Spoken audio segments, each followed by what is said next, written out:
mega love shout out. Good morning Mabsat. Sa mga bagong pasok, huwag kalimutang mag-like and subscribe. Syempre, ang inyong lingkod, Maestro Paul TV. At syempre, happy weekend and happy Father's Day sa lahat. At sa mga bobo, huwag na kayo mag-subscribe kasi bobo talaga kayo. Lalo na sa mga bobong DDS. Diyos ko po. Ito na naman. Si Cayetano. Nakakailang Cayetano tayo. Kompleto Pangatlong Cayetano na to. Cayetano, inaaway ang DOH dahil gusto niya lumuhod sa kanya ang tao para magpagamot. Ito, pakinggan natin si Badcaster Mabsat. Kanina lang, 25 minutes ago. Latest niya to, 25 minutes ago. Again, sa mga bagong pasok, gawin nyo ng 100 yung like natin. Kasi may mga nag-iyak ang garapata dyan. Okay, pasok Sir Bad.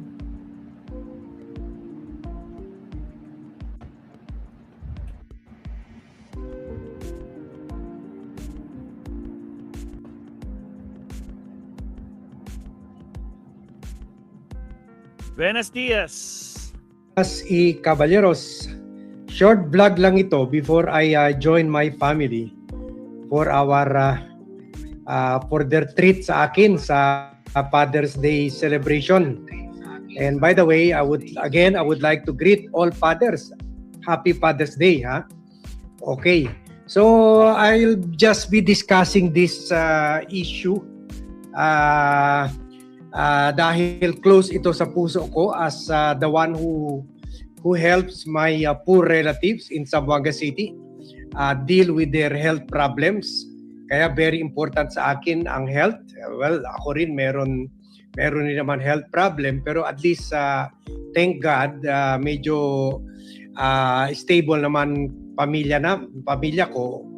But I'm sorry to say, yung mga relatives ko sa Zamboanga are not. That's why sa kakulangan ng tulong sa kanila ng gobyerno, it falls on my burden at isa ko pang kapatid na may kaya rin to help our relatives. At lalo na ako dahil siyempre sabi naman may kasabihan naman at gano'n naman kahit sa Bible na sinasabi na yung mga nakakaswerte sa buhay, sila ang dapat dala-dala yung mga paghihirap ng mga kamag-anak nila, lalo na yung hindi rin matustos yung mga pangangailangan nila, lalo na sa bagay na relating to health concerns. So kaya very very close sa puso ko itong issue na ngayon ay pinag-aawayan ni Senator Alan Peter Cayetano at itong si Health Secretary Ted Herbosa. Nagalit kasi itong si Alan Peter Cayetano dahil inalis ni Ted Herbosa yung Medical Assistance Fund na naibigay o na-release ng Department of Health kay Alan Peter Cayetano.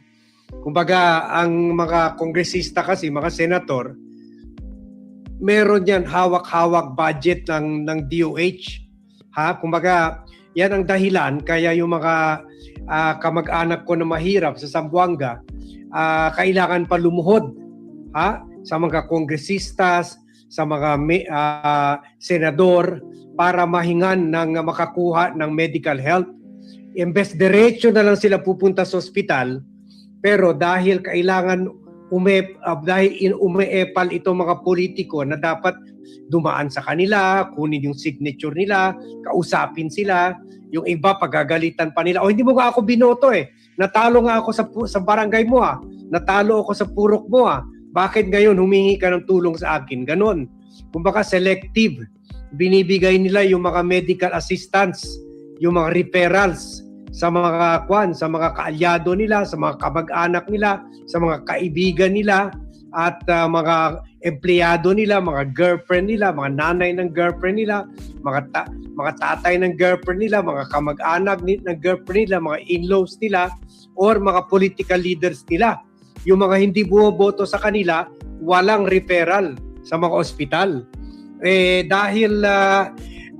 Dahil gusto ng DOH na diretso na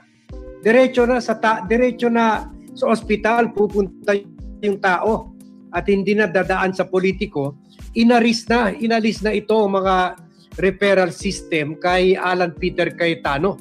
At ang sagot ni Cayetano dito ay pinopolitika daw siya. Kaya hindi na daw niya matutulungan yung mga constituents niya o yung mga supporters niya. Bakit hindi ka na lang sa mga online selling mo, parati mo pinoportray sarili mo, maka-Diyos, maka-tao, maka-Pilipino, bilyonaryo ka naman siguro through your long years of naging speaker ka pa, naging Senate President ka, naging kongresista ka, meron ka na rin siguro mga bilyon-bilyon ngayon. Bakit hindi na lang ikaw mismo ang tutulong? 'Di ba nag-promise ka naman ng 10,000 para sa mga sari-sari store, hindi mo naman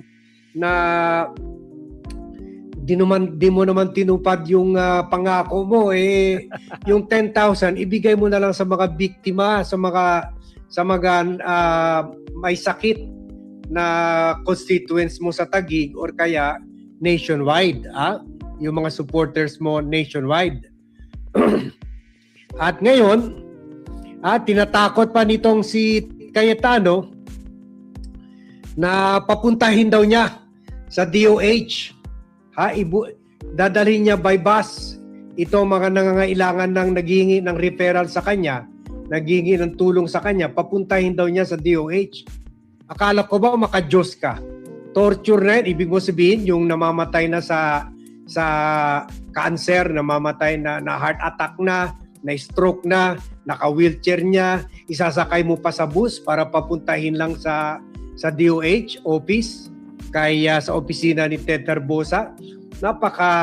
Napaka-inhumane mo naman. Napakasamang tao mo naman, Alan Peter. Sabi pa niya, sa warning niya sa DOH, by Monday o Tuesday, DOH, kung hindi kayo mag-ayos, ibabus ko lahat ng kamag-anak ng pasyente para mapirmahan nyo, para mapagamot yung mga pasyente. Pero mo, ando na sa kanya pumunta, isasakay pa niya sa bus yung mga kamag-anak, paano kung na heart attack na pala yun? Nasa bahay, na heart attack na, ipapabus mo pa, papunta sa DOH? Ikaw na lang tumulong. Marami ka naman pera,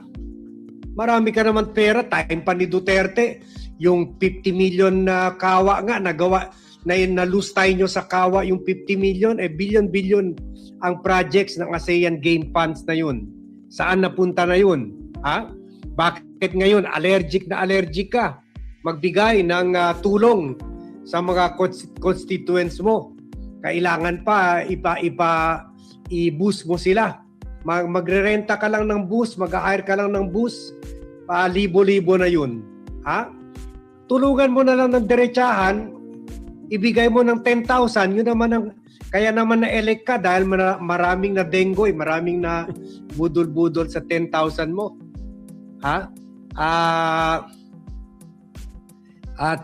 Sabi ni Cayetano, dahil ba natanggal ako sa pagka-presidente, hindi nyo na ako nirespeto, at dahil binabalikan nyo ako, dahil hindi na ako close sa Malacanang. Sabi pa niya, may sakit sila. Ang dami-dami nyong pera. Abroad kayo ng abroad, Mr. Secretary. Just because ang tingin mo wala na ako ngayon sa paningin ng Malacanang, tatanggalin mo yung privilege namin? O yan, lumalaban si Alan Peter Cayetano para lumuhod pa rin. He is fighting for the old way of patronage politics. Patronage politics ito, yung embes makakuha ka na lang ng serbisyo diretso sa ospital, dadaan ka pa kay kongresista o kay senador. In this case, Alan Peter Cayetano, lumuhod ka pa, mag-amen ka pa, kung anong pakinggan mo pa yung mga video niya. I-require ka pa siguro panoorin yung mga video niya ng 1 oras. Sabi pa niya. So, kumbaga, gusto pa rin niya dumaan sa kanya ang tao. Dapat ka masaya ka na, wala ka nang gaanong problema, didiretso na yung mga tao sa ospital. Pero yun lang, ginagamit mo ang tao, gusto mo, kahit pera yan galing sa taxes nila, gusto mo utang na loob at ang boto sa'yo pa rin. Lalo na kung tatagbo ka pa ng pagka-presidente sa 2028. Ha? Sabi niya, the ball is in your hands, Senator Win. So pati si Sherwin Gatchalian, hiningan na niya ng tulong na para ibalik sa kanya yung mga referral niya, yung old ways na hihingan muna ng tulong sa kanya. Sabi niya, Senator Win, you're now the Senate President. May DOH Secretary ka, namumuliti ka. The ball is in your hands. So parang sinasabi niya, nakausapin mo itong si Herbosa. So kayo tuwing makikita niyo si Alan Peter na nagpapasanto sa mga online selling vlogs niya, isipin niyo na ito yung tao na gusto lumuhod pa muna sa kanya yung mga kamag-anak na may sakit bago tulungan tulungan ng mga ito ng gobyerno. Dapat diretso na ito sa ospital, hindi na dumaan kay Alan Peter Cayetano. At dapat kaysa ipasakay niya ito sa bus para dalhin sa DOH, tulungan na lang niya ng personal na pera niya. Kaya lang allergic talaga mga politiko gumasta ng sariling pera. Diyos ko po. The best sabi nga nila, what are we in power for? The best things in life are free. Sa kanya yung credit, sa gobyerno manggagaling ang pera. Yan ang mindset ng Alan Peter Cayetano. So okay, hanggang dyan na muna tayo. Thank you very much everyone for watching. Thank you very much for joining me in this vlog. Good morning to all and see you in my next vlog. Alright, salamat Sir Bad, no? Iba talaga itong si Cayetano, no? Gusto po talaga, no? Idadamay pa yung mga pamilya ng mga biktima, no? Na mga nakangailangan ng tulong. Kailangan lumuhod daw. Diyos ko Lord. Patawa talaga itong si Cayetano. O siya, Mabsat, mag-second to the last topic tayo. Lalawin naman natin si Attorney Greg. Guys, sa mga bagong pasok dyan, shoutout po sa inyo. Huwag kalimutang mag-like and subscribe. Happy weekend, Mabsat. Happy Father's Day. Alright. Countdown ulit tayo, Mabsat, sa ating last two topics. Yuki Sawaki, Nenita Umali, shout out. Ayan. 66 na yung like, Mabsat. Baka naman. Gawin nyo ng 100. Huwag po kayo madamot, Mabsat. Happy weekend. Alright, tuloy. Countdown na tayo in 30 seconds.